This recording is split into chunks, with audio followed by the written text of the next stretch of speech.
we've done more with sigma notation, but we've gone kind of forward. We've been given something in sigma notation and found its value.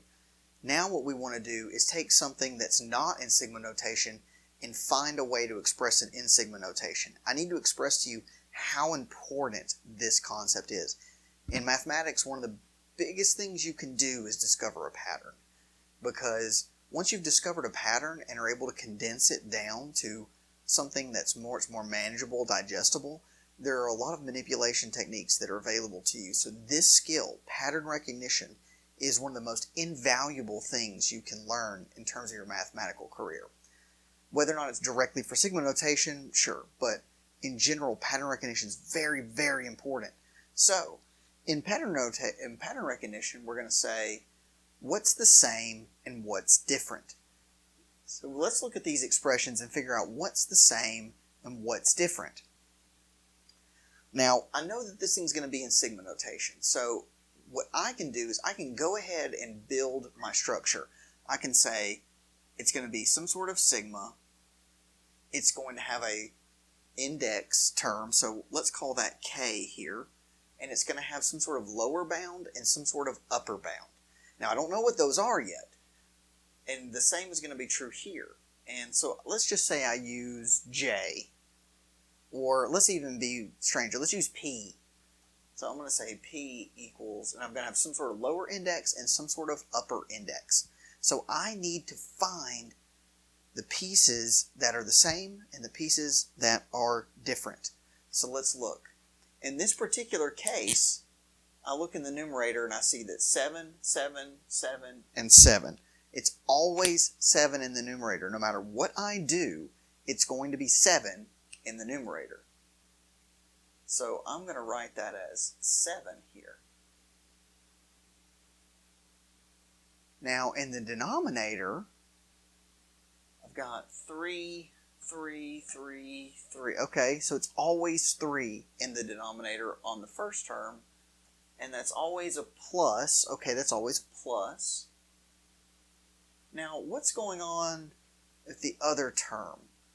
1, 2, 3, black magic, 13. So it starts at 1 and walks up to 2, walks up to 3, but doesn't stop until 13. So that tells me that if this were the index, it would start at 1 and it looks like it would end at 13. So that index starts at 1 and ends at 13. And this number looks like it matches the index, because if the index walks up 1, this term walks up 1. Okay. So this is my expression, and this is my sigma sum. Let's do the same thing down here. Now these expressions look a little bit stranger, and we have one less to discover the pattern with. Sometimes that's the way it goes. So in this one we start with here, okay, I've got brackets every time. So let's just go ahead and write brackets here.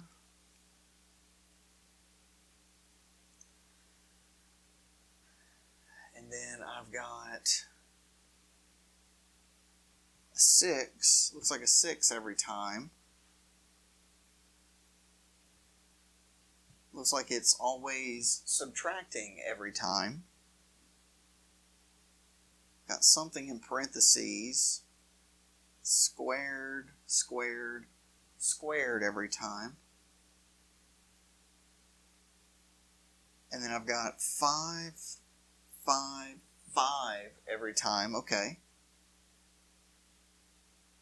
And then 2, and then 3, and then up to 7.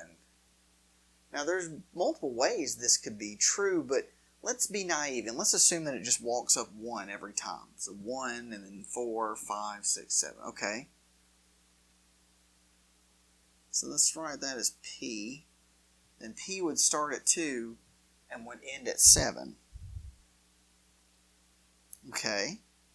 That's pretty okay. Now, what if we decided to be a little more clever? What if we said, I don't want P to start at 2.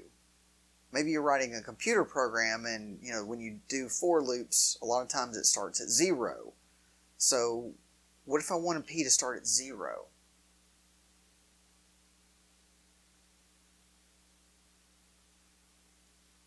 So if I did that, and I constrained P to start at 0, okay, well, the only thing that's going to change, the 6 and the 5, and none of that stuff requires the index. Only this thing requires the index. Okay, but when P is 0, this thing has to be 2. See, over here, when P matched the index, but over here, it can't, because if I put in P, I get a start with 0. I got to start with 2. So what I can do is I can say, well, it's whatever the index is plus 2. Oh, okay. Okay. So when the index changes over to 1, so it starts at 0. If the index changes to 1, that becomes 3, and so on and so on. Well, when this is 7, what does that index have to be? Well, it has to be 5. Okay, okay. And that makes sense because 7 minus 2 is 5. 5 minus 0 is 5. So they've got to have the same number of terms. Whatever you do, whenever you sort of rescale it like this, it always has to have the same number of terms. But if you are constrained for some reason on what index to start with, you have to be a little more clever about how you do it, but it's still equivalent, it's still valid, and then there can be some algebra you do to make your life even more simple.